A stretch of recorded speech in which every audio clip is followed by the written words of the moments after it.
रामायण एक ऐसा महाकाव्य जिसने न केवल देवताओं और राक्षसों की गाथा सुनाई, बल्कि वानरों की एक अद्भुत जाति का भी परिचय दिया। लेकिन सवाल उठता है, रामायण के बाद वानर जाति का क्या हुआ? क्या वे समय के साथ खो गए या आज भी उनका अस्तित्व कहीं न कहीं छिपा हुआ है? रामायण में वानर जाति का उल्लेख एक विशेष योद्धा समुदाय के रूप में किया गया है। वे राम के प्रति अपनी भक्ति और अद्वितीय ताकत के लिए जाने जाते थे। वानरों ने न केवल लंका पर विजय पाने में मदद की, बल्कि उन्होंने धर्म की स्थापना में भी महत्वपूर्ण भूमिका निभाई। कपित्वम कपिकुलम बलम धर्मम च संस्मरम, धर्म संस्थापनार्थाय वानराः प्रवर्तका। भावार्थ, वानर जाति धर्म की स्थापना और बलिदान का प्रतीक थी। लंका विजय के बाद राम ने वानरों को उनके अद्भुत योगदान के लिए सम्मानित किया। हनुमान को अजर अमर का आशीर्वाद मिला। लेकिन बाकी वानरों का क्या हुआ? प्राचीन ग्रंथों में उल्लेख मिलता है कि वानरों ने अपने अपने क्षेत्रों में लौटकर शांतिपूर्ण जीवन व्यतीत किया। नगाचल वनोद्धेषु वानराः संश्रिताः पुनः, राम सेतु कृतम धर्मम संस्मरन्ति नित्यदा। भावार्थ, वानर जाति पहाड़ों और जंगलों में लौट गई और हमेशा धर्म और राम सेतु को याद करती रही।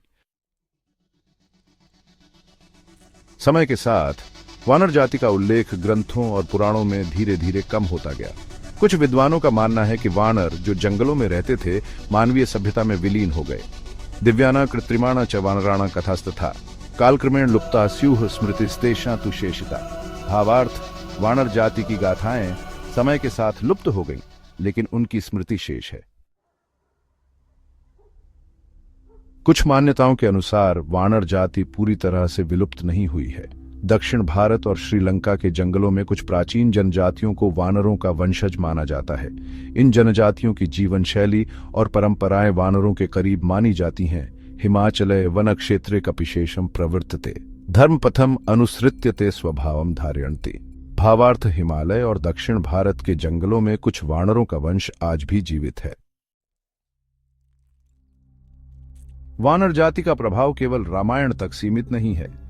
हनुमान की पूजा आज भी पूरे भारत में होती है।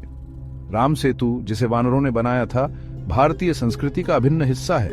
उनकी कहानियां धर्म, भक्ति और बलिदान का प्रतीक बन चुकी हैं। वानर जाति हमें सिखाती है कि सच्चा बलिदान, निस्वार्थ भक्ति और धर्म की रक्षा करना ही मानवता का सबसे बड़ा कर्तव्य है। भले ही वानर आज हमारे बीच न हो, उनकी विरासत और उनका संदेश हमें हमेशा प्रेरित करता रहेगा। रामायण की खोई हुई वानर जाति, क्या वे आज भी कहीं मौजूद हैं? और जानने के लिए हमारे चैनल को सब्सक्राइब करें।